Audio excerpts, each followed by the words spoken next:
Guys, Dr. Alison Bremner here with Cultivating Success. Today, I want to talk to you guys about a lot of questions I get. I talk to a lot of students and I sort of get the same questions over and over. And so today, I wanted to talk to you guys about the four, common questions I hear a lot about things that happen in the office, especially when you're a new grad, how to handle those things, and hopefully how you guys can work through it. And here's the thing, guys, everyone deals with these four things. They aren't really going to go away throughout practice, but it gets easier. And so I think a lot of times, students or new grads get blindsided by this stuff. So I really hope that I can provide you with a little bit of clarity and understanding how to navigate these things as you go through practice. Because I got to tell you guys, it is not as easy as you think it is. So I know I used to get pissed at professors that would say, "Oh, you guys are so lucky that you're in school. It's so easy now. It's so hard in practice."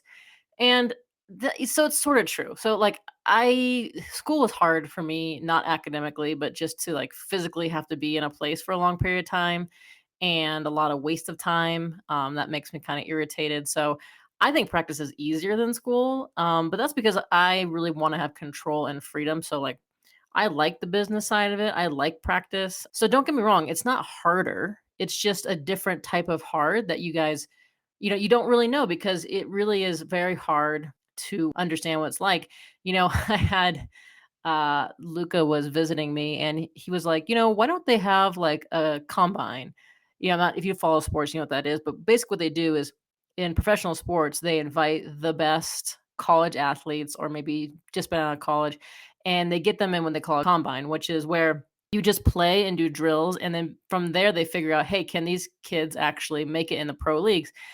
And Luca was like, "Hey, do you think you can make a that same kind of thing for like chiropractic students and see if they could actually make it into business?" And I just don't think so because, sports is much more linear. It's much more like these are the skills you need. These are the fundamentals. If you can do that, you're gonna, hopefully have a good chance. But, I gotta tell you, in business, there are so many moving parts. And really, you don't know what's gonna happen until you get into it. And even if someone explains to you what it's like, really, you're going to have to just see what's going on. And hopefully, you have a very, very quick learning curve. And hopefully, you have a mentor that's going to help you through these issues. So, these questions that we're going to talk about today applies to if you're an associate or if you are in your own practice. If you are an associate, hopefully, you have someone who has dealt with these things and can help you along because it can feel very lonely when you're dealing with an issue yourself in practice. And when you have someone else there, it makes it a whole lot easier. Even as, myself, who I have associates, it helps me as, the owner to have associates and you can laugh about something, someone was crazy or a patient was being like weird or like some person was trying to sell you something. It becomes funny rather than becoming like internal that you dwell upon it. So here we go. Let's talk about some of the common things. And, the first thing is like, what are the common setbacks and how to move forward? So this is like what happens in practice. And, I know a lot of times you guys think that, oh, that won't happen to me. I'm just going to just get in there and I'm going to be really passionate and like everyone's going to be wonderful. Well, here's the truth. And when I talk about this, people get mad because they think that like I hate people or something. But people are really challenging. They're just super difficult to work with. And they're very unpredictable because they have a million things going on in their life. And so you're like super passionate about health and wellness. And most of the times you care about their health more than they care about their own health. They're worrying about 10,000 things and they are sort of there. They do want help, but something can come up and they like change their mind. So you have to understand how people think and yes, of course, most of the patients are awesome. I would say like 95 to 96% of my patients in the office are wonderful and I love working with them. And there's a small percentage that just they're challenging. And I try to make that as small percentage as possible. And you should also do that. We will talk about that in a little bit. But in practice, people, they can be challenging. So let's talk about that and how to help you guys with challenging patients and what happens in practice. I love the documentary The Last Dance, and that's with the Bulls in the '90s, Michael Jordan, and sort of last season. And one thing that Dennis Rodman said, he was like working out, and he was like, I would play basketball for free. What we actually get paid for is dealing with all the other crap. And I was like, "Oh my god, that's brilliant." I mean, that's exactly what practice is like.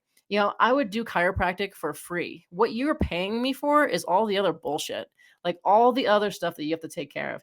So when you're thinking about what you're charging your patient for, it's not just the care you're providing, it is everything else that you have to deal with so that you can give them the best care possible. So let's talk about a couple of things that are challenging to deal with. The first thing I think is no shows, especially when you're first in practice and you're sort of just like trying to get new patients in the door. A lot of times people will just not show up. They will not call, nothing will happen. And you're just like, what? Why would you not show up? And they seem super excited about care. Like, yeah, I definitely want to do that. But man, you got to understand, like I said, most people, health, that priority for health is super low. It's like number 100 on their list of things that they need to take care of. So you are having to combat everything else. A lot of times you guys think, oh, other chiropractors are your competition. That's not true. Like everything is your competition. Amazon is your competition. The donut shop down the street is your competition. The car mechanic is your competition. What I'm saying is, are people like, oh, I have this, oh, my car broke down. So sorry, I can't come in for care because I need to get my car fixed. It has nothing to do with like, oh, you're competing against another chiropractor. You're competing against every single thing that is coming at them at all times. So the thing about no-shows is there's a couple things you want to do. One, you do want to follow up because the money is really in the follow-up. You always have to follow up with people. They're like 5-year-olds. They cannot remember their appointments. They cannot be on time. You have to have systems in place to make sure they show up to their appointments and they know when they are. However, you don't want to spend a bunch of time chasing these people down. So you want to follow up with them, say, hey, Jane, you had an appointment this time, we expect you to be here, or like something happened, I'd be happy to reschedule you. And if they don't call back or you don't hear from them, then you need to move on.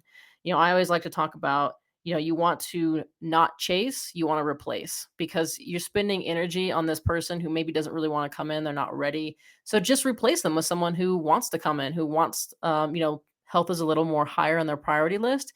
I coach Australian rules football. And one of the things that drives me crazy are players that are like, oh, well, maybe I want to play, or I don't really know if I want to. And so this year, since I'm coaching, I'm like, next, I don't care. You're replaceable. Anyone's replaceable. I will just find a better player and I will train them harder. And I think that that's sort of the thing you have to think about in practice is when someone goes away and you're okay with that energetically and you're still positive, then 2 more patients will come into your office that are probably a better fit, that want to pay you, that are excited about the office and are going to refer their friends in. I mean, if you spend all your time chasing around these duds, just let them go. And I think that in life in general, I'm sort of like that. If something isn't great for my mentality or it doesn't fit in my life, then I just let them go, because you will see that you will attract something more positive. Let's talk about people dropping off care. I mean, again, this is sort of in the same ballpark, right? So someone starts, they're super sick and you help them. And all of a sudden they're just like, oh, I just kind of like dropped off care. And I know a lot of times you'll hear on stage, oh, it's because you didn't educate them enough and they need to be educated and you can just educate them about chiropractic and they'll stay forever. That's completely nonsense. Like, they don't want to be educated. And in fact, you might chase them away because you're doing too much quote unquote chiropractic education. The reality is, you really have to, in the beginning, make sure that you are providing an environment that they love. Now, normally that is not just the adjustment. Now, definitely you want to make sure that they like getting adjusted and they feel good afterwards. But like, what does your office feel like? Is there a parking space? I know some offices that you have to pay for parking to get into the off. I mean, that right there, I'd be like, no, thank you. I'm not coming in. So there's all these other factors that are involved in people dropping off care. And a lot of times they won't tell you what it is. They're just going to say something like, oh, doc, I feel better. And that's probably part of it. They do feel better and they don't really want to come in anymore because they think they're quote unquote cured. And as you know, over time, if they don't, get their nervous system checked or get adjusted, whatever they had is going to come back. So I really think you have to think about what the environment is like. So for our office, I joke with patients all the time that people tolerate the adjustment so they can get into the zero gravity resting chairs. They actually don't like to get adjusted, but man, do they love those chairs. They love the rest that they're getting. They love the music that's playing. They love that we give birthday presents. We give bone pillows. Right now, Colorado has introduced a bag tax. And so all of my patients now get free reusable bags that have Atlas Chiropractic on it. And they love that. They love that we remember their birthday. They love everything in the office. And yes, they also love that they'd feel better and don't have migraines anymore. But the office provides an environment that they're just going to keep coming back to. So that's something how you can avoid drop off care is in the beginning, make sure that they love the office and they love you because then they're going to stay. And there sometimes you just can't, some people are going to drop off care. And that, again, that's the way it goes. I would say, again, let it go and say, hey, you're welcome to come back into the office anytime. Another thing that happens kind of early in practice, I mean, this can happen all the time, but I see especially this in the first couple of years is having a really big month. And that's so you can say collections or new patients or whatever you want to say. And then the next month you sort of nosedive. And what happens is it's because you're putting so much energy, positive energy, usually the month before. You're getting all this new patients, all, this collections and everything is great. And sometimes it's really hard to maintain that, and you might have a slower month the next month. This also happens if, let's say, you do prepays or packages, you get a lot of prepays and packages, and then you kind of nosedive the next month. So a couple things. One, that is honestly the emotional up and down of business. That's the hardest thing. And hopefully you have a mentor that's going to help you through that to say, hey, you know what? It's totally normal. And over time, you will have good, like really good months and then maybe a dip and then another really good month. But you shouldn't have a nosedive, crash and burn because that totally sucks. A couple things now, having too many prepays also is an issue. So, like, we do monthly amounts and we do prepays. I try to only get like one or two prepays and the rest monthlies. I just think that that's, easier sustainable so you don't have these horrible nosedives. But again, having a mentor to talk about that and figuring out like how you should be charging and how you can kind of avoid that.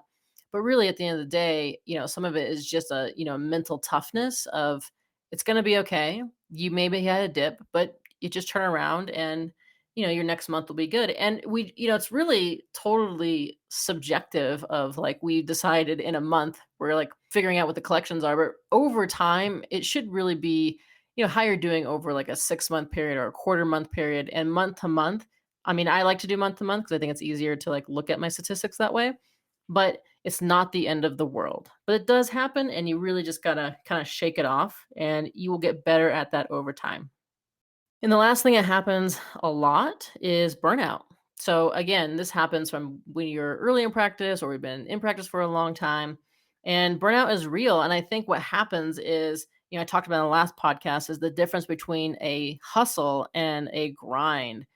And so a hustle is going to be a shorter term. You're like from this time to this time, you're really putting a lot of energy into it. And then you have to take breaks.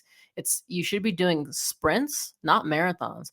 And in the beginning, yeah, you're not going to take like a 2 week vacation to Italy. It will probably be like, oh, you're going on the weekend to like go camping. I mean, it doesn't, it's okay. It's, in the beginning, you're not able to like do these big trips, but you do have to do something. I mean, it could be as simple as like you just stay at home and do nothing, you need to take some breaks and let your brain recharge because you cannot possibly just grind it out for 20 years. That's insane. That's crazy. And like, what's the point of that? Like, you would be miserable if you're just grinding the whole time. And hopefully, you have a mentor that understands that and can talk to you about how to avoid that burnout. But you got to make sure you do some breaks, some things for yourself, and figure out what makes you truly happy. Because I think that if you don't know that, then you won't even know when you're getting burnt out because you're just basically waking up every day and doing the exact same thing because you're just like, I got to get new patients. I got to get new patients.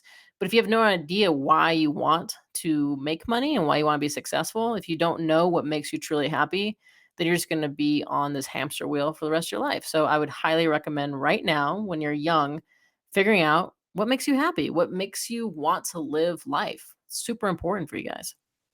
So another question, really common and, super simple question, but there's kind of a complex answer to it, which is how do you get new patients? Well, you gotta be able to do multiple things. I think of getting new patients like investments. So you should diversify your investments, right? So like markets go up and down. Sometimes, real estate is a great way to make money. Sometimes, maybe stocks are up and maybe sometimes putting money into your business. I mean, I think a good healthy portfolio is like, you're getting income from multiple streams. And I think the same thing with getting new patients. You should have different streams of the ability to get people into the office. These are the ones that I like. I'm sure that there are some other ones, but so, I like, obviously, if you've been listening to my podcast, online marketing. I think you can reach thousands of people rather than one person. But you gotta know how to do it. And you gotta have some help. And it's not instantaneous. It takes some time. So, networking is another good thing. I'm going to go over each of these of like kind of how to maximize these different ways of getting new patients. So networking is great. We're part of a chamber. I always have my associates typically in their own chamber because in Colorado there's all these like little towns. There's Boulder, there's Erie, there's Superior, there's Lafayette, there's Longmont, there's all these little cities. And so I just like stick my associate in each of them because I want them to be meeting people. Now, networking has dual benefits. So, one of the benefits obviously is getting new patients, right? Another benefit is getting you to be able to talk normally to people because that is the biggest thing. And we'll talk about this in a bit, but you guys do not know how to have a regular conversation with a regular person because you've been in chiropractic school for the past 3.5 years and you've been talking to other chiropractors and you guys are weirdos. I'm a weirdo. So like you have to learn another language to talk to normal people.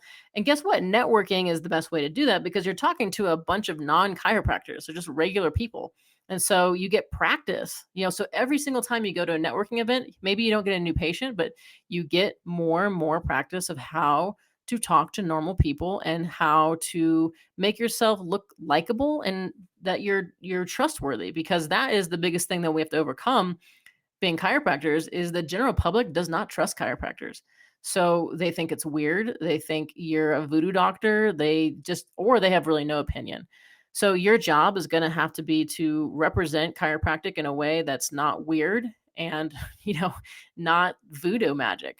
So networking, I think, is great, but it does take time. It's not going to be like you go to a networking event and everyone's like, oh my God, you're this new chiropractor. Here's like 30 patients. Like that just doesn't happen. It takes a long time to develop these relationships. But if you do it, then you start to slowly get patients into your office and they know and trust you because you've talked to them for the last, couple months or so. Professional referrals are also another great, that's a networking slash you're kind of, hopefully you see the same kind of person. So like I think a great professional referral, here in Colorado, we have Centeno and Schultz, which is a stem cell. They basically have developed, I think they're the best clinic in the area. They're medical doctors, but they love upper cervical chiropractors. I mean, they wrote books about like how you need to go see an upper cervical chiropractor if you have some sort of like upper cervical problem, and they do stem cells in that area. And then they tell people to go see an upper cervical chiropractor, which is pretty awesome. So, like, that's a great referral because you guys aren't competing against each other. It's like somebody who wants to get regeneration of their, ligaments and soft tissue in that area to help instability, and then they want to continue to get care with you to make sure that they have, proper movement and alignment. So that's a great referral right there, something like that. PTs, it can be. I personally just kind of hate PT referrals because typically they think that they can do what chiropractors do and chiropractors think that they can do what PTs do.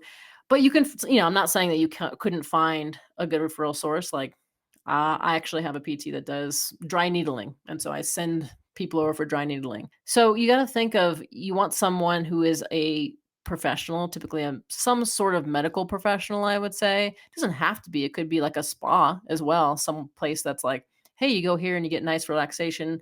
Oh, you have these other issues like migraines or vertigo. You should definitely go see this chiropractor.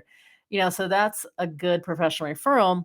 It takes time to find them because the biggest problem with professional referrals is a lot of people who are, in the medical industry, they're super busy and they don't really understand how to give a referral because they're in that insurance based, industry. So they're like too busy. So they're like, oh, here's a referral. Go see them. And they don't properly know how to give a referral, which is a skill that you also should develop is how to give a referral. It can't just be like, hey, go see this person. Here's a card. There's a little bit more to that. But the more you reach out to people, and I like to like try to find 20 other professional referrals in the area that we can refer back and forth. But here's the thing, guys, if you're expecting referrals from this other person, you better give referrals, because if you don't give referrals, you're not going to get any referrals. Because I see that a lot with chiropractors. They're just like, oh, I expect everyone to just send me people and I don't ever send anyone out for anything. That's ridiculous. Like, then you're never, they'll stop referring you people because you're not sending people to them. Event-based marketing, I think that's a great way. So when I say event-based marketing, what I mean is it's a party. Okay. So we love to do ribbon cutting. So that's something that's great to do with your chamber, because the chamber people have to go basically. We do business after hours. We host a business after hours where, again, the chamber comes and hangs out, learns about your office. Ladies' night or a men's night would be another event-based marketing. And again, those 2 nights would be, you really want to get your target market. So if like you see a lot of dudes, like that would be a great one where you're doing like, cigars, whiskeys, suit tailoring, or what. I've never done that because that's not my target market. Not to say it's bad, but like, that's the kind of thing that you would want to do. And again, it's inviting your ideal client to come to your office. You're just they're having fun, and then you're building that trust and credibility with them. A ladies' night can also, we've done ladies' nights before. They're a lot of work, but they do work, and they come and they have a really good time. And then of course when they're in the time where they're like, oh, I need to make a decision for my health, if they know and trust you, they're way more likely to choose you as someone that's going to help them with their health, rather than just kind of blindly open up, online stuff to go to. Internal referrals. So, you got to think of this as a wheel going around. So patient comes in, they get care, they love the office, then you allow them an opportunity to referral. A lot of new docs are like, I don't understand, like I'm not getting referrals. And I'm like, well, do you, one, ask for referrals? Two, do you have systems in place to like give them a referral? And they're like, no. Shouldn't they just like send people in? And again, like, no, they don't, because they're thinking about 10 other million things that they're doing in their life. They also probably think that you're quote unquote too busy to see new people. So, letting people know, hey, we are always open for referrals from like, people that that have the same condition or maybe a different condition. So you have to have systems in place. We have VIP cards. I like VIP cards because when you make something sort of like special and it's for them only, they're way more likely to refer, because like, oh, I have this VIP card. I can't get another one until refer somebody in. And then we have like these really cool wooden cards. They look very different. And so when the person comes in, they bring the card, they get a little discount. Um, it also works very well because we absolutely never ever do discounts. The only way you can get a discount in my office is by either A, they come in with a VIP card from a VIP client, or once a year we do friends and family. That's it. And so people get really excited about those discounts because we never do it. If you hold true to that, when you don't discount, discounts are very effective. So you got to think, you'd look at this marketing plan and you think, okay, I think I'm going to get this many patients from online, this many patients from networking, this many patients from professional referrals. This is the event-based marketing that we're going to do. And these are internal referrals. And so that way, energetically, when you're putting your energy into these 5 different things, you're going to slowly see a drip from all of them. Some months you're going to get like, oh man, we just did event-based marketing. So we got like, 5 new patients from this great event that we did. And, maybe like, oh, we got some online reviews that made a big push for our online new patients. So you got to be thinking different things all the time. So you got to create a marketing plan. And, most of these things, you really have to learn another language. We touched on this in the beginning, talking about you need to learn how to talk to normal people. It's another language. It really is. And if you go, let's just say, to a networking event, or you're just talking to someone and you're cramming chiropractic language and chiropractic stuff down their throat, they're nodding at you, like they're nodding their head up and down. And in their head, they're like, please, dear God, when is this conversation going to end? And so, like, you don't want to be that person that they're like, oh, here's that crazy chiropractor. They're going to be like, scolding me about whatever, or like shoving their agenda down my face. And that you're just really going to go nowhere. Now, I love the passion. I really do. And when I see, young chiropractors, I'm at least you're trying. At least you're trying to talk to people about chiropractic. That's better than just like, oh, I'm too scared and I'm not doing that at all. Like, you're obviously going to go nowhere if you're doing that.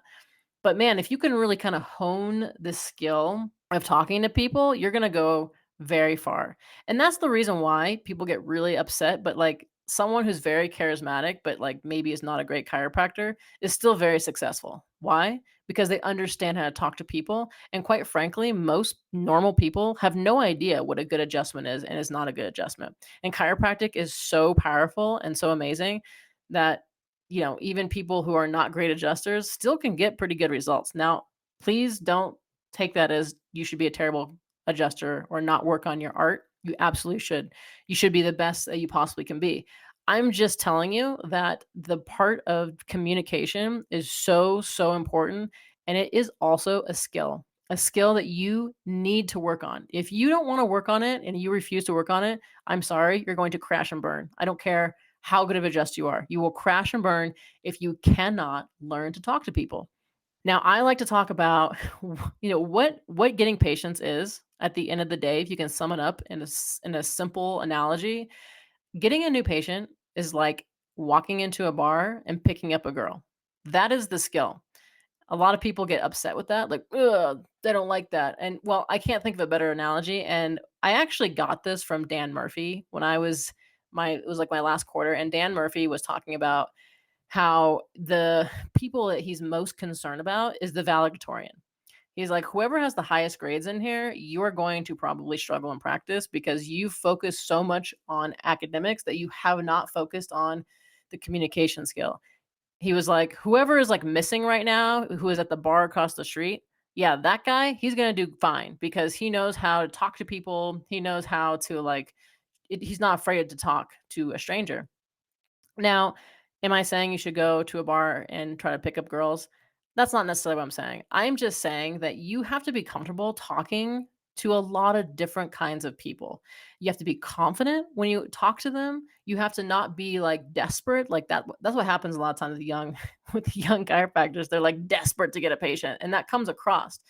And the thing is, you can practice the skill right now. Like, there's nothing that's stopping you that you should go to parties when you get invited that you're in school, especially if it's a bunch of non chiropractors. Just practice talking to non chiropractors. Figure out like what they're saying, what they're talking about, being able to relate to them. You can start to read books on it. There's two books that I, recommend to my associates. The first one is an old book, been around forever. It's How to Win Friends and Influence People. Super simple book. Like you read it and you're like, oh, duh. But the reality is, a lot of times you're not doing things like that all the time. Another book that I read that I like is The Science of Likability. Now, this book, again, there's some psychological tricks in it, and you may say that's, manipulating people. But here's the thing. If you're manipulating somebody into chiropractic care and you're basically saving their life, like I'm fine with that. Like I think that that's totally fine. Now, you don't necessarily have to use these psychological tricks that are in these books, but understanding how people their brains work and how to become likable to them, I think that you should actually learn that skill and read about it because it is a skill. I think people think, oh, I'm just born this way and there's nothing I can do about it. And that's total crap. So when I say, going to a bar and picking up a girl, if you have a reaction like either A, I can't do that, or B, oh, I don't like that, guess what? You need to work on it. And first of all, yes, you can do that. You absolutely can do that. It is all about understanding people and being confident in yourself. So I would highly recommend doing that. And well, just going and talking to strangers, I think is super important. And you can work on it and you will get better at it over time. And hey, why not work on it now we're in school where it doesn't matter? So someone like, you make a fool of yourself. Who cares? Like, doesn't matter. So you have time to get better by the time you're in practice. Another thing that you can do right now in school is create content. Some docs are like, oh, I don't want to make a video. I look like an idiot. Or like, oh, I can't really write a blog because I'm not a good writer. And I don't want to do a YouTube video because like this and that and this. You know what? You just got to get over that. I'm sorry. If you struggle with these things, just get over it. I'm a terrible writer. My grammar is terrible, my spelling is terrible, and I have over 150 blogs, and some of them are good and some of them are not. And yes, I've hired people to help, you know, edit things and help make it so at least I don't sound like a moron. My girlfriend gets really upset because she's like, "Oh, this is spelled wrong." And I'm like, "Okay, I don't even fix it. Like, it's on the website and they're like, "Oh, this thing's spelled wrong." I, like, don't care. I really don't care because the reason I'm pushing out the content is I'm trying to get as much content online so that Google is like, "Hey, this website's awesome," and that more people find us and more people wanna get care. And I've never had a patient come in and say, "Oh, you know what? This was misspelled on your blog." Like, it's just ridiculous. Like, nobody cares because actually no one really reads everything. If they're gonna read something, they skim it anyways. They're just looking at the headlines. So, I'm not saying that, don't try to edit your blogs or don't try to make something that's good, but you should make your blogs and everything that you're doing relatable and easy. So, like, you shouldn't be using really big words and you shouldn't be using really like medical or technical terms because who you writing it to? You're writing to the average person. You're not writing it to another chiropractor. So like learning how to talk to people in your videos and content, I really think that that's going to be helpful for you. You can start right now and you can start building content when you're in school. Like you can get video testimonials from your patients. You can, talk about different stretches to do for different conditions. You could talk about like the three things you should never do if you're having a headache. All this content you have for the rest of your life. So might as well start creating it right now. That's what I recommend for you guys. Talk to strangers, make content. Okay, question number 3. How do you maintain your passion and happiness? So I think that this gets overlooked a lot. I think that, you come out of school, you're so excited and you're just like, I'm just going to be a super successful, see 100 patients a week or whatever the number is for you. And then you forget about your own happiness. And yeah, you're going to make some sacrifices, but you shouldn't sacrifice completely what makes you happy. So you got to figure out what is an outlet for you. For me, it's sports because here's the thing is I all day long I deal with people who I have to help. I have to help them. They're like, talking about all their problems and most of it actually isn't even most people that come in the office and they're talking about their problems, it's not their health. They're talking about their kids, their spouses, their whatever, their political things that they're upset about. And so you have to kind of just like be there and listen and be empathetic. So for me, I play sports that are pretty physical. They're like, you have to have contact, you have to like be in super shape because it helps me like let that aggression out so that then when I'm in the office, I don't feel like, oh God, Susie's talking about her problems again. I'm just like there, I'm present for them. That's part of my job. That's what I'm getting paid for is to be there for that person during their healing process. So in order for me to be that way, I personally have to do aggressive sports. I used to box. I used to do jujitsu. I don't do those things anymore because it was really hard on my hands. Now I play contact sports, but for me, that's what makes me happy. Now, for you, it could be, I don't know, bowling. It could be knitting. It could be a book club. It doesn't really matter what it is. You just need an outlet. And I mean something outside chiropractic. Like, yes, if you want to go to like philosophy nights and chiropractic seminars, that's also great, but man, you gotta have something that is not chiropractic that allows you to be you, just you. You're not Dr. Blah, blah, blah. You're just who you are and you're able to have that outlet. It's super important. You gotta take breaks. So, like for me, nature is really helpful too. So, like, Nora and I like to go camping. And so a lot of times we'll do a no phone weekend where we're just camping, we're in nature, and it just resets our brains. I think that that's super important. And in the beginning, your breaks might be just the weekend. And then as you start to be more successful, making sure that you're planning for different breaks that you're having. And you got to figure out what recharges you. And so I think that, again, in practice, my associates, what they talk about is what they really learn the first year is they really learn about themselves because a lot of times for the past, 3.5, 4 years, or maybe their whole life, they've never thought about like, hey, this is who I truly am or what makes me truly tick. Like they just don't think about that. And I think it's super important to understand, hey, this is what I want in life and what I'm trying to do and what I'm trying to accomplish. And if you don't know that, then it's success and money will mean nothing to you because you're not doing it for a purpose. And so I think when you get really focused on that and people who really know what they want, they do very well in practice because they understand what they're doing. It's worth it to that hustle for, a little time. It's worth it to stay up late at night, doing your blogs, doing your videos. It's worth it to do those things because in the end you're going to accomplish what makes you truly happy. So, question number 4, I get this asked a lot because I talk about this a lot, which is how do you figure out who your ideal client is? I'm a big proponent of working with people that you're meant to work with because guess what? You are not meant to serve everyone. And yes, in the beginning, you're probably going to take some patients that maybe you wouldn't take later down the road. But you always want to keep in mind who your ideal client is because the more you can focus on that, the more you can put energy into that, the more likely they're going to walk into your office, the more likely that the referral that you get is going to be that person who is like that perfect ideal client.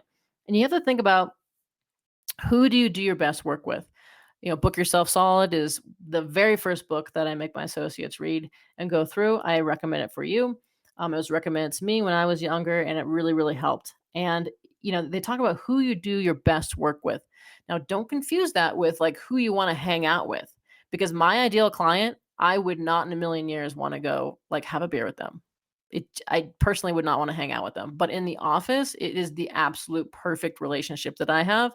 I love seeing them in the office. They love seeing me. They love the office. It's a perfect harmony. So I know that's super confusing a lot of times because people are like, okay, who do I love? Right. So a lot of people like they want to work with athletes. I thought I wanted to work with athletes and then I did and they were terrible.